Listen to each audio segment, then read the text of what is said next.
কারণ ভাতা দিয়ে তো আর 1500 টাকায় তো সংসার চলবে না। আর সবচেয়ে বড় কথা, আমি মালদা জেলার একজন যুবক, এখানটায় সব থেকে বড় সমস্যা হচ্ছে যে কর্মসংস্থান। হ্যাঁ, 1500 টাকা দিয়ে তো সংসার চলবে না। বহু ছেলে মালদা থেকে বাইরের রাজ্যে কাজ করছে। আর এলাকার প্রত্যেকটা ছেলের দাবি একটাই, যে আমাদের কর্মসংস্থান চাই, আমাদের কাজ চাই। যারা চাকরিয়ারা, তাদের চাকরির প্রয়োজন, 1500 টাকায় তাদের সংসার চলবে না। ঠিক আছে? আর যারা এতদিন ধরে পড়াশুনো করলো, এত পরিশ্রম করলো, তারা গিয়ে 1500 টাকা ভাতা নিয়ে তারা সন্তুষ্ট হবে? কখনোই না। তাই আমি আবেদন রাখছি যেন চাকরি যেন আমাদের পশ্চিমবঙ্গে আসে, আর একটা কর্মসংস্থান যেন আসে।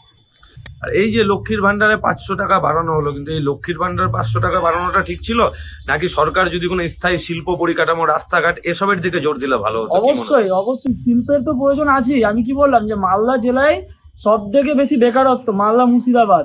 বহু ছেলে বাইরের রাজ্যে কাজ করছে। এখানে যদি একটা শিল্প হয়, তারা যে বাইরের রাজ্যে কাজ করছে পরিবার পরিজন ছেড়ে, তারা তো এখানে যদি থাকে, এখানে কাজ করে, তাহলে রাতের ঘুমটা তো অন্তত পক্ষে পরিবারের সাথে কাটাবে। হ্যাঁ, সমস্ত ভালো মন্দ সুখ দুঃখে তারা তো বাড়িতেই থাকবে, কাজ করে বাড়িতে ফিরতে পারবে। বাইরের রাজ্যে থাকলে তো সেটা করা সম্ভব না। তো কর্মসংস্থান অবশ্যই প্রয়োজন আছে আমাদের রাজ্যে।